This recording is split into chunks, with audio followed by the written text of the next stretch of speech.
ابو موسیٰ رضی اللہ عنہ روایت کرتے ہیں نبی کریم صلی اللہ علیہ وسلم نے فرمایا اس شخص کی مثال جو اپنے رب کو یاد کرتا ہے اور جو اپنے رب کو یاد نہیں کرتا زندہ اور مردہ جیسے ہے. تو ذکر کو زندگی سے تشبیہ دی گئی ہے، یعنی جس طرح انسان زندگی کے ساتھ خوبصورت ہوتا ہے، یعنی اس کا ظاہر خوبصورت ہوتا ہے جب زندہ ہوتا ہے، جب مر جاتا ہے تو آپ دیکھیں میت کیسی لگتی ہے. تو اسی طرح ذکر کے ساتھ انسان کا باطن روشن ہوتا ہے اور خوبصورت ہوتا ہے. ذکر جو ہے یعنی اللہ کی یاد جو ہے اس کی کئی اقسام ہیں.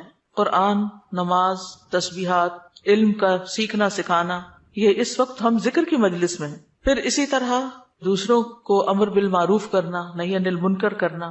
تو یہ جو ذکر ہے اس کی کسی بھی شکل میں یہ اللہ تعالیٰ کے نزدیک ہر چیز سے بہتر عمل ہے. نبی صلی اللہ علیہ وسلم نے فرمایا کیا میں تمہیں تمہارا بہترین عمل نہ بتاؤں جو تمہارے مالک کے نزدیک اچھا اور پاکیزہ ہے اور تمہارے درجات میں سب سے بلند ہے اور سونا چاندی کے خرچ کرنے سے بہتر ہے اور اللہ کی راہ میں جہاد کرتے ہوئے تمہارے کفار کی گردنیں مارنے اور ان کے تمہاری گردنیں مارنے سے بھی افضل ہے. صحابہ نے عرض کیا کیوں نہیں؟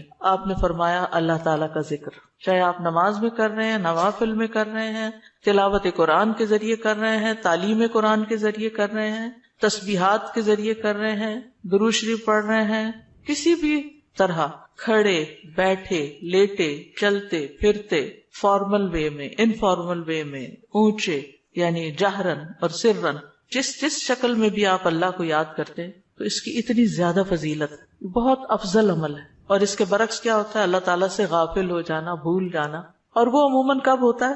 جب ہم دنیا میں خوب محو ہو جاتے ہیں. اسی طرح رسول اللہ صلی اللہ علیہ وسلم نے فرمایا بہترین عمل یہ ہے کہ جب تم دنیا سے رخصت ہو تو تمہاری زبان اللہ کے ذکر سے تر ہو. اور یہ اسی وقت ہو سکتا ہے جب ہمیں ہر حالت میں ذکر کرنے کی عادت ہو. یعنی ذکر جو ہی چھوٹے تو ہمیں کبھی سی محسوس ہونے لگے کہ کچھ رہ گیا ہے، کچھ چھٹ گیا میرے ہاتھ سے، کچھ نکل گیا ہے، کچھ کمی سی ہے، وہ خلا، وہ خالی پن فوراً محسوس کر لیں. ہم ذکر کرنے والے سب سے آگے آگے ہوں گے. رسول اللہ صلی اللہ علیہ وسلم نے فرمایا مفردون سبقت لے گئے. صحابہ نے پوچھا اللہ کے رسول مفردون کون ہے؟ آپ نے فرمایا اللہ کا بہت ذکر کرنے والے مرد اور ذکر کرنے والی عورتیں. ذکر کی حالت میں مسلسل اللہ تعالیٰ کا ساتھ ملتا ہے، اللہ کا قرب نصیب ہوتا ہے. اللہ تعالیٰ فرماتے ہیں میں اپنے بندے کے ساتھ ہوں جب تک وہ مجھے یاد کرتا ہے اور میری یاد میں اپنے دونوں ہونٹ ہلاتا ہے. پھر شیطانی حملوں سے بچاؤ کا مضبوط قلعہ ہے. یحییٰ علیہ السلام نے بنی اسرائیل کو خطاب کیا اور اس میں ایک بات یہ کہی کہ بندہ جب تک اللہ کے ذکر میں مصروف رہتا ہے تو شیطان کے حملوں سے محفوظ ایک مضبوط قلعے میں ہوتا ہے، یعنی دشمن سے بچا ہوا ہوتا ہے. پھر جنت کے باغیچے ہیں ذکر کی مجلسیں، جیسے یہ مجلس ہے. رسول اللہ صلی اللہ علیہ وسلم نے فرمایا جب تم لوگ جنت کے باغوں کے پاس سے گزرو تو کچھ کھا پی لیا کرو. صحابہ نے پوچھا جنت کے باغوں سے کیا مراد ہے؟ آپ نے فرمایا مجالس ذکر کی مجلسیں. قیامت کے دن سب سے زیادہ قابل رشک لوگ کون ہوں گے؟ جن کے چہروں کی سفیدی دیکھنے والوں کو ڈھانپ لے گی. وہ انبیاء و شہداء نہیں ہوں گے لیکن ان کے اللہ کے قریب ہونے کی وجہ سے انبیاء و شہداء ان پہ رشک کریں گے. عرض کیا کہ اللہ کے رسول یہ کون لوگ ہوں گے جن پہ انبیاء و شہداء رشک کریں گے؟ فرمایا یہ مختلف قبیلوں کا مجموعہ ہے، مختلف قبیلوں مختلف بیک گراؤنڈ سے آئے ہوئے لوگ ہیں جو اللہ کے ذکر پہ جمع ہوتے ہیں اور عمدہ کلام کو اس طرح چن چن کر لیتے ہیں جیسے کھجور کھانے والا عمدہ کھجوریں چن چن کے لیتا ہے. تو مجھے اس حدیث کو پڑھتے ہوئے آپ لوگوں کا خیال آتا ہے کہ علم کی مجلس میں سے جو اہم نکتے ہیں وہ آپ اپنے پاس محفوظ کرتے جاتے ہیں. کچھ باتیں دل میں یاد ہیں اور کچھ قلم سے یعنی نوٹ بک میں نوٹ کرتے جا رہے ہیں. تو ایسی مجلسیں جو ہیں وہ انسان کے لیے بہت بڑی نعمت ہے. پھر ذکر نہ کرنا باعث حسرت ہے.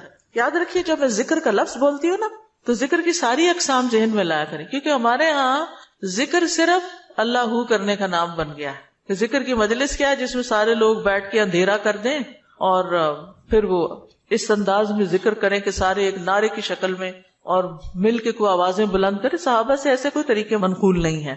وہاں صحابہ کرام نبی صلی اللہ علیہ وسلم کی مجالس میں جو بیٹھ کے علم حاصل کرتے تھے اس کو بھی ذکر کی مجلس سمجھتے تھے اور ویسے بھی اکٹھے بیٹھ کر اللہ کو یاد کرتے تھے. جیسے مسجد نبی میں ایک دفعہ آپ تشریف لے گئے، 2 جماعتیں تھی، کچھ علم سکھا رہے تھے اور کچھ بیٹھ کے ویسے ہی تسبیحات پڑھ رہے تھے اپنی.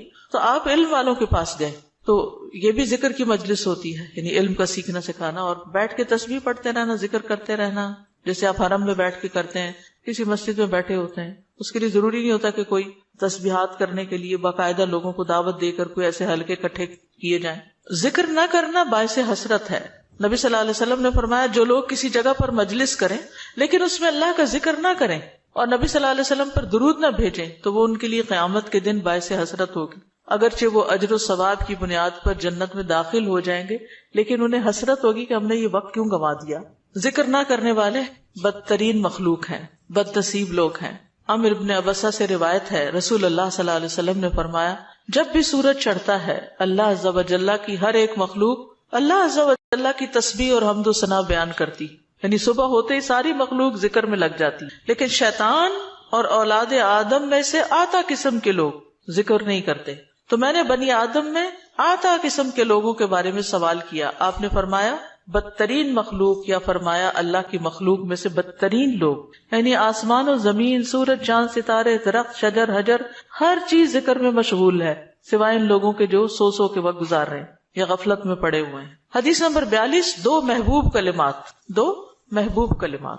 عن ابی ہریرہ رضی اللہ عنہ قال قال النبی صلی اللہ علیہ وسلم کلمتان حبیبتان الی الرحمن خفیفتان علی اللسان ثقیلتان فی المیزان سبحان اللہ وبحمدہ سبحان اللہ العظیم۔ کتاب التوحید۔ ابو ہریرہ رضی اللہ عنہ روایت کرتے ہیں نبی کریم صلی اللہ علیہ وسلم نے فرمایا دو کلمے رحمان کو بہت محبوب ہیں، زبان پر بہت ہلکے ہیں لیکن قیامت کے دن ترازو میں بہت بھاری ہوں گے۔ سبحان اللہ و بحمدہ سبحان اللہ العظیم۔ اللہ اپنی حمد کے ساتھ پاک ہے، اللہ پاک ہے جو بہت عظمت والا ہے۔ تو جیسے ہم جانتے ہیں کہ نفلی عبادت میں افضل عمل اللہ کا ذکر ہے، تو یہاں پر اس ذکر کی خاص شکل بتائی گئی کہ اللہ تعالیٰ کی حمد و ثنا اور پاکی بیان کرنا۔ سبحانہ کا مطلب کیا ہوتا ہے کہ وہ پاک ہے۔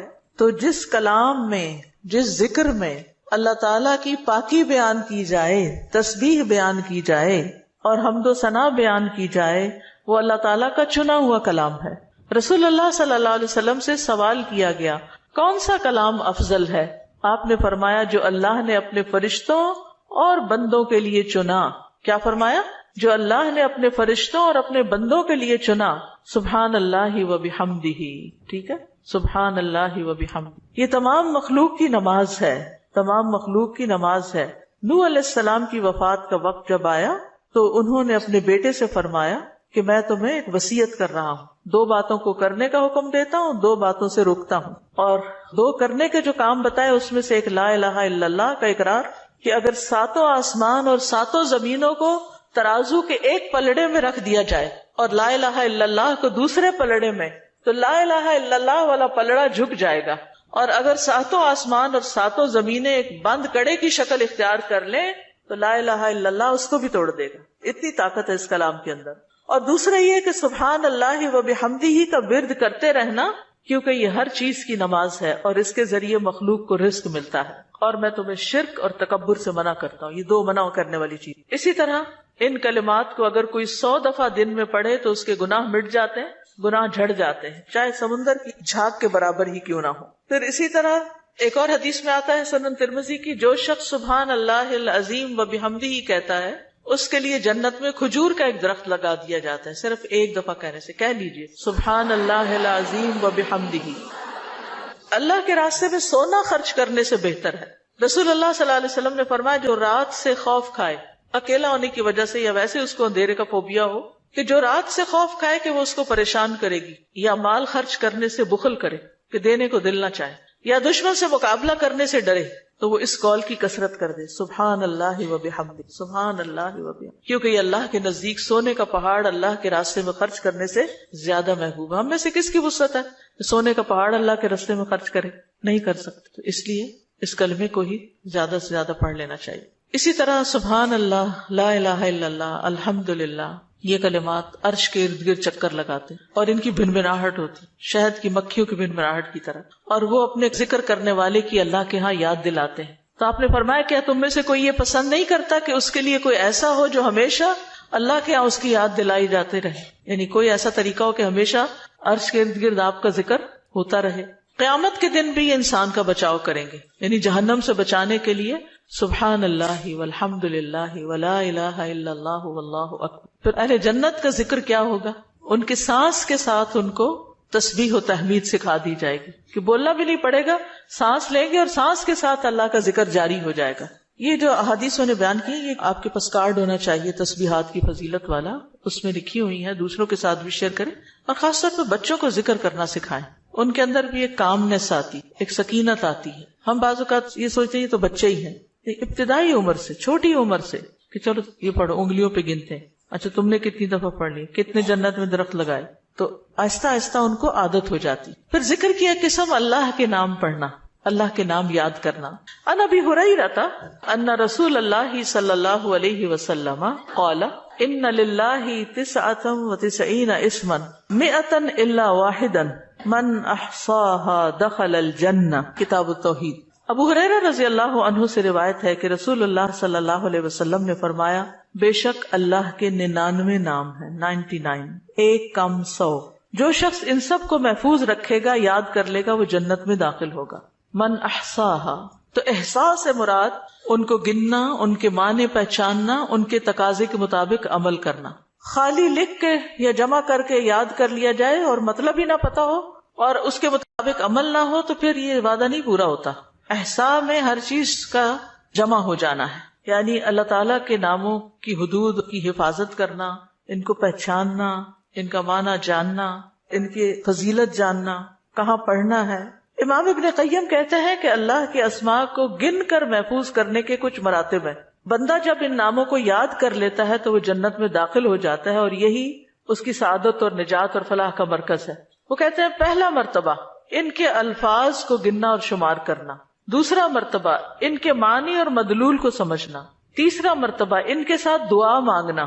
قرآن میں آتا نا وَلِلَّهِ الْأَسْمَاءُ الْحُسْنَى فَادْعُوهُ بِهَا، اور اللہ ہی کے لیے ہیں اچھے اچھے نام، بس تم اس کو ان کے ساتھ پکارو، اللہ کے نام لے کے. جیسے یا حی یا قیوم، یا اللہ، یا رب، یا رحمان، یا رحیم، یا کریم، یا ذی الجلال والاکرام، اور باقی بھی اسی طرح. پھر ہے دعا مانگنے کے 2 مرتبے ہیں. نمبر 1 دعا العبادہ، یعنی اللہ کی تعریف ان ناموں کے ساتھ کرنا. ہمارا رب رحیم ہے، کریم ہے، تو یہ تعریف عبادت کی دعا ہوتی ہے، دعا العبادہ کہتے ہیں اس کو.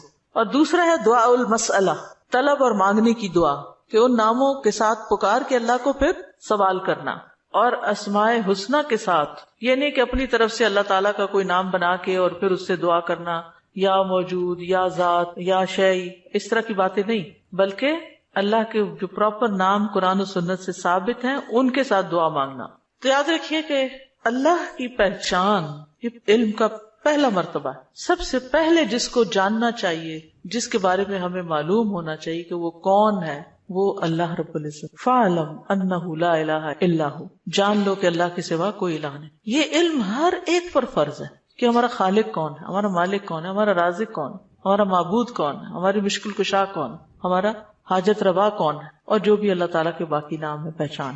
یہ علم تمام علوم سے افضل ہے، کیونکہ جب ایک انسان، کوئی بچہ، بوڑھا، جوان اللہ تعالیٰ کو جان لیتا ہے نا، تب ہی اس کی زندگی درست ہوتی، تب ہی اس کو واقعی ہدایت ملتی، تبھی وہ اللہ کے لیے سب کچھ کرتا ہے، تبھی اس کے اندر تقویٰ پیدا ہوتا ہے، تبھی وہ حلال حرام کی تمیز کرتا ہے. کیونکہ یہ سب کچھ کرنا اس کے لیے، اللہ نے اپنی عبادت کے لیے پیدا کیا، اور اگر ہم اللہ ہی کو نہیں پہچانتے تو عبادت کس کی کر رہے ہیں؟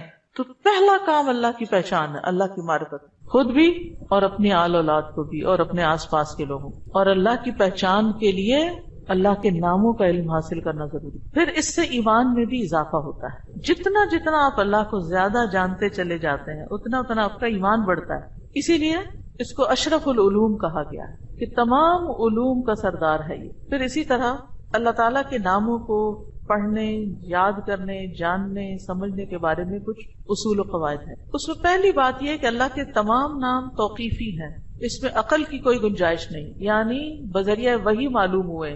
ہم اپنے پسند سے اللہ کا کوئی نام نہیں رکھ سکتے. یعنی آپ یہ نہیں کہہ سکتے کہ مجھے اللہ سے بڑی محبت ہے تو میرا دل چاہتا ہے میں اللہ تعالیٰ کا یہ نام رکھ دوں، خود سے کیوں رکھ دوں، یہ نہیں کر سکتے آپ، ٹھیک ہے؟ کسی انسان کو، کسی بشر کو، کسی جن کو، کسی فرشتے کو یہ اختیار نہیں کہ وہ اپنی مرضی پسند سے اللہ کا کوئی نام رکھ دے اور اس سے اس کو پکارنا شروع کر دے، اور اس کی لاجک صرف یہ دے کہ یہ تو محبت کی بات ہے اور میں محبت سے یوں پکارتی ہوں اللہ کو. نہیں، اس کی اجازت نہیں، کیونکہ جتنا اللہ تعالیٰ خود اپنے آپ کو جانتا ہے ہم نہیں جانتے، اور جتنا اس نے چاہا ہمیں اپنے بارے میں علم دیا، اور وہ علم بھی نبی صلی اللہ علیہ وسلم کے ذریعے ہم تک پہنچا ہے، تو اس کو حاصل کرنے کی کوشش کریں. پھر اسی طرح دوسری بات یہ کہ اس بارے میں کتاب و سنت سے آگے نہ بڑھیں، عقل، رائے، خواہش. امام احمد کہتے ہیں اللہ کی صفت نہیں بیان کی جائے گی مگر وہی جو خود اس نے اپنی ذات کی بیان فرمائی ہے یا رسول اللہ صلی اللہ علیہ وسلم نے بیان کی ہے. ہم قرآن و سنت سے آگے نہیں بڑھیں گے، خود یا کسی عالم یا کسی اور انسان کے بتائے ہوئے نام کے مطابق نہیں کام کریں گے. پھر اگلی بات یہ کہ اللہ کے ناموں میں الحاد سے بچنا چاہیے. الحاد سے، الحاد کا مطلب کیا ہے؟ سیدھے رستے سے ہٹ جانا. لحد ہوتی ہے نا وہ قبر جو بغلی قبر ہوتی ہے، نیچے گڑھا کھودتے کھودتے سائڈ پہ قبر کھودنا شروع کر دیں. تو اس کی بہت سی صورتیں ہو سکتی، جیسے اللہ کے کسی نام کا انکار کر دیا جائے، یا نام جن صفات پر دلالت کر رہے ہیں ان کا انکار کر دیا جائے، جیسے امت میں کچھ ایسے فرقے گزرے ہیں کہ جو یہ کام کرتے رہے ہیں. پھر اسی طرح بغیر تحریف، تعطیل، تکییف اور تمثیل کے اسماء و صفات پر ایمان لانا ضروری. تحریف یعنی خود تبدیلی کرنا، تعطیل یعنی کسی صفت کو معطل کر دینا، تکییف کسی کیفیت کو بتانا، تمثیل یعنی مثال بیان کرنا، ان چیزوں سے بچنا چاہیے. پھر ایک اہم بات یہ بھی یاد رکھیے کہ 99 تو ہمیں بتایا گیا کہ اتنے تو کم از کم یاد کر لو، لیکن یہ یاد رکھیے اللہ کے صرف 99 نیم نہیں ہیں، وہ اس سے زیادہ ہیں. اس لیے بعض کتابوں میں آپ کو زیادہ بھی ملیں گے، لیکن یہاں مراد کیا ہے کہ یعنی اتنے تو زبانی یاد کر سکتا ہے انسان، یا آسانی سے ہر ایک کو معلوم ہو ہی سکتے ہیں. کیونکہ حدیث میں آتا ہے اسألک بکل اسم هو لک سمیت به نفسک وانزلته فی کتابک او علمته احدا من خلقک او استأثرت به فی علم الغیب عندک. اے اللہ میں تجھ سے تیرے ہر نام کے واسطے سے دعا کرتا ہوں، وہ نام جو تو نے اپنی ذات کے لیے رکھے، یا جو نام تو نے اپنی کتاب میں اتارے، یا وہ جو اپنی مخلوقات میں سے کسی کو سکھا دیے، یا وہ نام جو تو نے اب تک اپنے خزانہ غیب میں محفوظ رکھے. اس سے کیا پتہ چلتا ہے کہ کچھ نام تو خزانہ غیب میں ہیں. اور جیسے حدیث شفاعت میں آتا ہے نا کہ نبی صلی اللہ علیہ وسلم کو اللہ تعالیٰ قیامت کے دن اپنی حمد و ثنا بیان کرنے کی تعریف کرنے کے لیے وہ کچھ سکھائیں گے جو اس سے پہلے نہیں سکھائی ہوگی وہ تعریف، تو اس کے ذریعے نبی صلی اللہ علیہ وسلم اللہ کی تعریف بیان کریں. یعنی وہ علم ابھی تک نبی صلی اللہ علیہ وسلم کے پاس بھی نہیں، وہ قیامت کے دن دیا جائے گا، جس کی بنا پر آپ اللہ تعالیٰ کی تعریف کریں گے، پھر دعا کریں گے، اور پھر آپ کو شفاعت کا اذن دیا جائے گا، جو شفاعت کبریٰ کی حدیث آتی ہے. الہدیٰ نے اللہ تعالیٰ کے ناموں کا ایک کارڈ ریوائز کر کے چھاپا تھا، جس میں قرآن اور سنت کی دلیل سے وہ نام دیے گئے ہیں، اور باقی جو تاج کمپنی کے چھپے ہوئے نام، ان میں کچھ نام ایسے ہیں جو اللہ کے نام نہیں ہیں، وہ اللہ تعالیٰ کے افعال ہیں جن سے لوگوں نے خود نام بنا لی. جیسے المذل اللہ کا نام نہیں ہے، یہ اللہ کا نام نہیں ہے، لیکن ذلت دینے والا اللہ ہے، تو ذل من تشاء، تو اس سے لوگوں نے نام اسم فائل کر کے تو مذل بنا لیا. تو یہ نام نکال دینے چاہیے، ٹھیک ہے، کیونکہ یہ قرآن و سنت سے نہیں ملتے. تو کچھ اللہ تعالیٰ کے نام ہیں، صفات ہیں، اور کچھ افعال بھی ہیں کہ اللہ تعالیٰ کیا کیا کرتا ہے. تو قرآن سے ہمیں وہ بھی پتہ چلتا ہے کہ اللہ تعالیٰ کیا کرتا ہے، اسے زندگی دیتا ہے، موت دیتا ہے، رزق دیتا ہے، وغیرہ وغیرہ. حدیث نمبر 44، پورے یقین کے ساتھ دعا کرنا. دعا بھی ذکری کی ایک قسم ہے. ان انس قال قال رسول اللہ صلی اللہ علیہ وسلم اذا دعوتم اللہ فاعزموا فی الدعاء ولا یقولن احدکم ان شئت فاعتنی فان اللہ لا مستکرہ له. انس رضی اللہ عنہ روایت کرتے ہیں کہ رسول اللہ صلی اللہ علیہ وسلم نے فرمایا، جب تم اللہ کو پکارو تو پکارنے میں عزم رکھو، یعنی اچھی طرح پکارو، اور تم میں سے ہرگز کوئی یوں نہ کہے کہ اگر تو مجھے چاہے تو عطا کر دے، چاہے تو نہ کرے. یعنی لکھا ہوا نہیں یہاں، لیکن مطلب یہی بنتا ہے، کیونکہ اللہ کو کوئی بھی مجبور نہیں کر سکتا.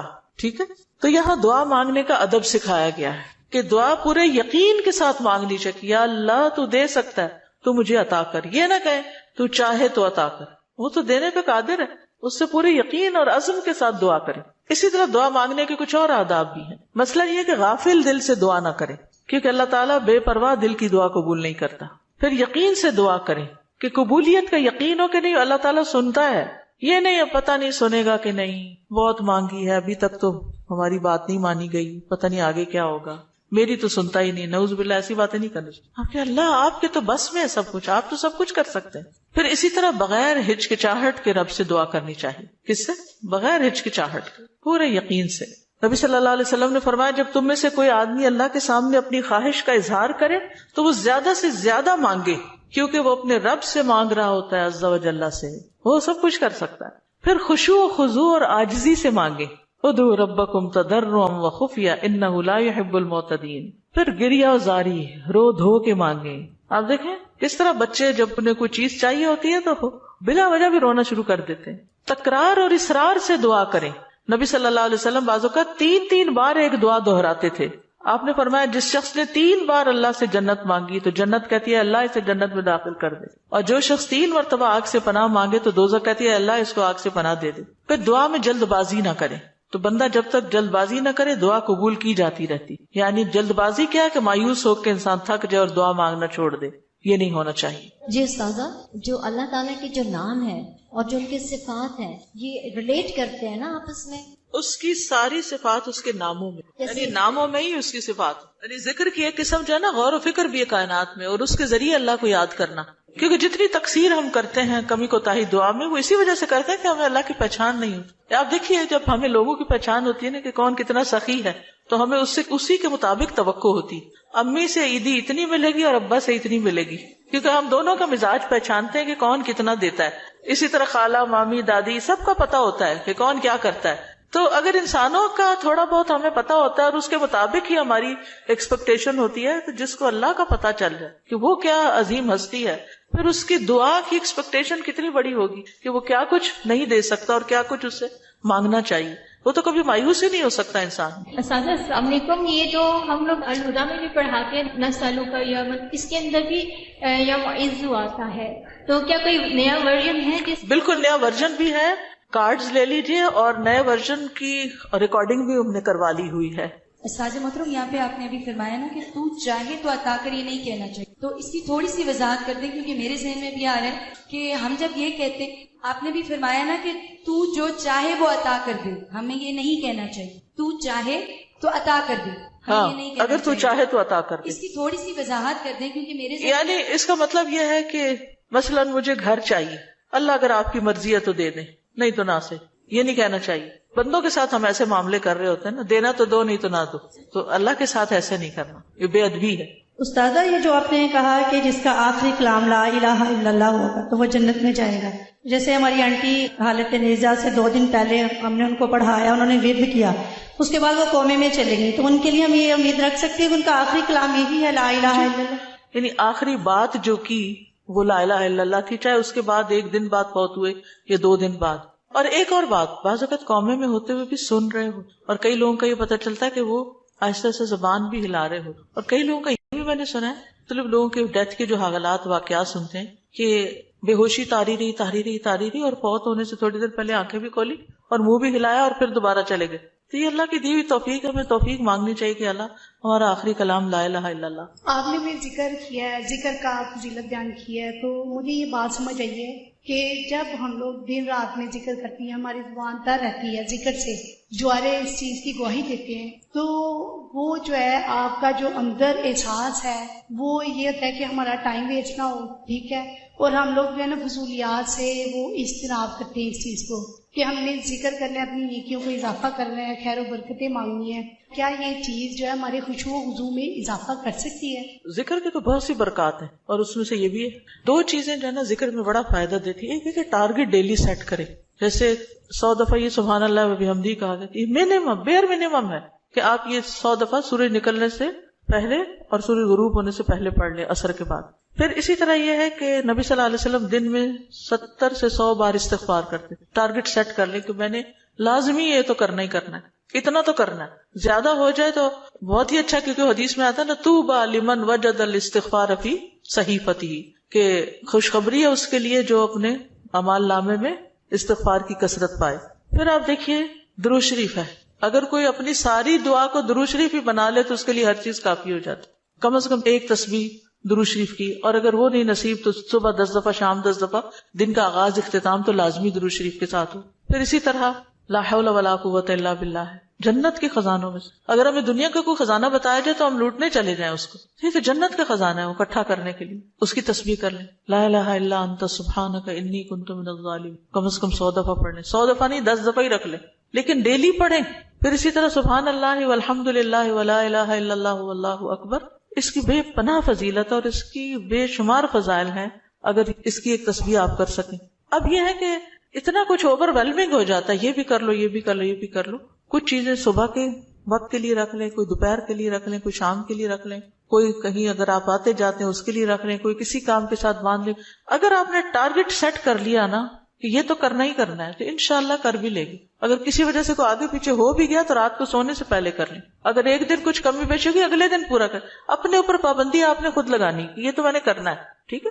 دوسری چیز یہ ہے کہ اگر نہ کریں تو پھر اس پر اپنے آپ کو پنش بھی کریں, اس کے عوض کچھ صدقہ کریں, کیونکہ اپنی عادتوں کی اصلاح خود ہی کرنی. روزہ رکھیں, یعنی کمپنسیٹ کریں اپنے آپ کو, کیونکہ انسان کے جسم کے ہر جوڑ پہ روز صدقہ واجب ہوتا ہے. یہ تسبیحات جو ہیں وہ جوڑوں کا صدقہ بھی ہیں, ٹھیک ہے. تو اوقات مقرر کریں, اپنے لیے خود مقرر کریں, خاص طور پر جو مسنون تعداد آئی ہے اس کی پابندی کریں. اور باقی یہ تو ویسے کی تسبیحات ہیں نا, لیکن جو صبح شام کے اذکار ہیں ان کی پابندی کریں. رات کو سوتے وقت کے اذکار کی پابندی, گھر سے نکلتے آتے جاتے اٹھتے بیٹھتے سارے دن کے جو مسنون اذکار ہیں. دعا کیجئے, کتاب کس کس کے پاس ہے؟ الحمدللہ سب کے پاس ہے. اس میں زندگی کے مختلف مواقع پر جو دعائیں کی جاتی, دعا جو وہ بذات خود ایک ذکر کی قسم, ٹھیک. فَإِذَا قَالَ سُبْحَانَكَ اللَّهُمَّ وَبِحَمْدِكَ وَأَثْنَى عَلَى اللَّهِ تَعَالَى بِمَا هُوَ أَهْلُهُ فَقَدْ خَرَجَ عَنِ الْغَفْلَةِ الَّتِي هِيَ حِجَابٌ أَيْضًا بَيْنَهُ وَبَيْنَ اللَّهِ تَعَالَى وَأَتَى بِالتَّحِيَّةِ وَالثَّنَاءِ الَّذِي يُخَاطَبُ بِهِ الْمَلِكُ عِنْدَ الدُّخُولِ عَلَيْهِ تَعْظِيمًا لَهُ وَتَمْجِيدًا وَمُقَدِّمَةً بَيْنَ يَدَيْ حَاجَتِهِ فكان في هذا الثناء من أدب العبودية وتعظيم المعبود ما يستجلب به إقباله عليه ورضاه عنه وإسعافه بحوائجه. دعائے استفتاح. پھر جب وہ سبحانک اللہم و بحمدک یعنی پاک ہے تو اے اللہ اور سب تعریف تیرے ہی لیے ہے کہتا ہے اور اللہ تعالیٰ کی ثنا بیان کرتا ہے جو اس کی شان کے لائق ہے, تو وہ اس غفلت سے بھی باہر نکل آتا ہے جو اس کے اور اللہ تعالیٰ کے درمیان رکاوٹ تھی. وہ اس کی تعظیم اور بزرگی بیان کرنے کے لیے اپنی ضرورت سے پہلے بطور تمہید ایسا تحیہ اور تعریف بجا لائے گا جس طرح بادشاہ کے پاس داخل ہوتے وقت مخاطب کیا جاتا ہے. چنانچہ یہ تعریف بجا لانا عبودیت کے آداب میں سے ہے اور معبود کی تعظیم ہے جس کے ذریعے وہ معبود کو اپنی طرف متوجہ کر لے گا اور اس کی رضا پا لے گا اور اپنی حاجات میں اس کی مدد حاصل کر لے گا. تو یہاں یہ بتاتے ہیں کہ دعا استفتاح پڑھنے کا مقصد کیا ہے, کیوں پڑھی جاتی, اس کا کیا فائدہ ہے, اس سے کیا حاصل ہوتا ہے, اس کا کیا نتیجہ نکلتا ہے. یعنی نماز کا کوئی بھی سٹیپ جو ہے وہ بے مقصد نہیں ہے, بے معنی نہیں ہے. ایسے ہی کچھ چیزوں کو اکٹھا کر کے نماز نہیں بنا دی گئی, بلکہ اس کے پیچھے ایک حکمت ہے. فَإِذَا قَالَ سُبْحَانَكَ اللَّهُمَّ وَبِحَمْدِكَ پھر جب وہ کہتا ہے سبحانک پاک ہے تو, اللہم اے اللہ, وبحمدک اور ساتھ تیری تعریف کے یا سب تعریف تیرے لیے ہے, وَأَثْنَى عَلَى اللَّهِ تَعَالَى اور وہ ثنا بیان کرتا ہے اللہ سبحانہ تعالیٰ کی, بما ہوا أَهْلُهُ جس کا وہ اہل ہے, فقد خرج عن الغفلة تو تحقیق وہ غفلت سے نکل آتا ہے, التي هي حجاب أيضا بينه وبين الله تعالی وہ غفلت جو حجاب ہے, ایک پردہ ہے, ایضا بھی یعنی وہ بھی ایک پردہ ہے اس بندے کے درمیان اور اللہ تعالی کے درمیان. یعنی تعریف شروع کرتے ہی انسان غفلت سے باہر آ جاتا ہے. وَأَتَى بِالتَّحِيَّةِ وَالثَّنَاءِ اور وہ پیش کرتا ہے تحیہ سلام اور ثنا تعریف, الذی وہ جو یخاطب بہ الملک جس سے بادشاہ کو خطاب کیا جاتا ہے. یعنی کسی دنیاوی بادشاہ کے پاس بھی انسان جب حاضر ہوتا ہے اس کے دربار میں تو سب سے پہلے اس کی تعریف کرتا ہے. عند الدخول علیہ اس کے پاس داخل ہونے کے وقت, تعظیما لہ و تمجیدا اس کی تعظیم کرتے ہوئے اور اس کی بزرگی بیان کرتے ہوئے, وہ مقدمتا بین یدی حاجتہ اور اپنی حاجت پیش کرنے سے پہلے پہلے تمہید کے طور پر, مقدمہ تمہید یعنی مقدمے کے طور پر. فکان فی ھذا الثناء تو یہ تعریف جو ہے اس میں, من ادب العبودیتی یہ عبودیت کے آداب یا مینرز میں سے ہے, وتعظیم المعبودی اور معبود کی تعظیم ہے، یعنی یہ اللہ سبحانہ تعالیٰ کی تعظیم کے لیے ہم ثنا پڑھتے ہیں شروع میں، سبحانک اللہم و بحمدک و تبارک اسمک وغیرہ. ما یستجلب بہ اقبالہ علیہ، جس کے ذریعے وہ کھینچ لاتا ہے یا متوجہ کر لیتا ہے اللہ سبحانہ تعالیٰ کی توجہ اپنی طرف، اقبالہ علیہ اس کی توجہ اپنی طرف، ورداہ عنہ اور اس کی رضا، واسعافہ بحوائجہ اور اس کی مدد کرنا. اسعاف آپ نے دیکھا ہوگا فرسٹ ایڈ کی جو ایمبولینسز ہوتی ہیں ان کے اوپر لکھا ہوتا ہے، یعنی فوری مدد طلب کرنا، بحوائجہ اپنی حاجات میں. تو یہ تعریف انسان کے لیے بہت فائدہ مند ثابت ہوتی ہے. کیا کیا فائدے اس میں بتائے گئے ہیں؟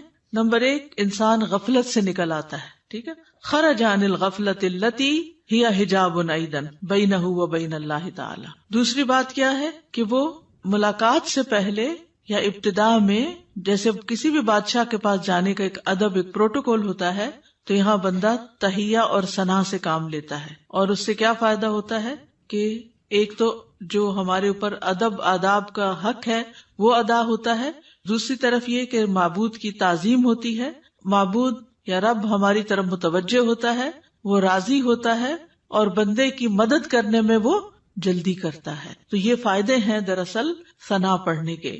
حقیقت یہ ہے کہ اللہ سبحانہ تعالیٰ کی ذات ہی قابل تعریف ہے. سورۃ ہود میں آتا ہے انہ حمید مجید، بے شک وہ بے حد تعریف کیا گیا، بڑی شان والا ہے. یعنی اللہ سبحانہ تعالیٰ کی شان بڑی بلند ہے، تو اس کی تعریف ہونی ہی چاہیے. دنیا میں آپ دیکھیں کہ کسی انسان نے اگر کوئی اچیومنٹ کی ہو، کوئی بڑا کام کیا ہو، تو دور بیٹھے بھی لوگ، نہ جاننے والے بھی اس کی تعریف کرتے رہتے کہ بڑا کمال کیا اس نے، فلاں چیز ایجاد کر دی ہے، فلاں چیز بنا دی ہے، فلاں کام کیا.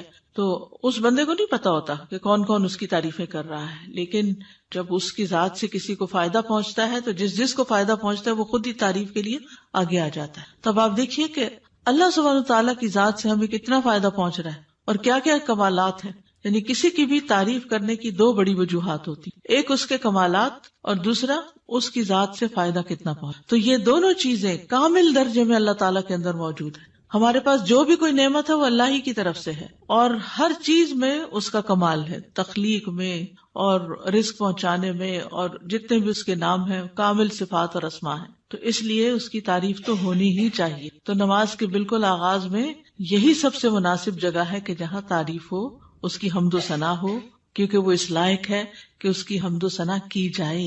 یعنی آپ دیکھیے کہ جب کوئی حمد و ثنا کے لائق ہوتا ہے تو اس کی اگر کوئی تعریف نہیں بھی کرے تو اس کو تو کوئی نقصان نہیں، کیونکہ وہ تو ہے ہی قابل تعریف. نقصان کس کا ہوتا ہے کہ جو دیکھ رہا ہے، جو فائدہ اٹھا رہا ہے، وہ چپ بیٹھا ہے، وہ کوئی تعریف نہیں کر رہا.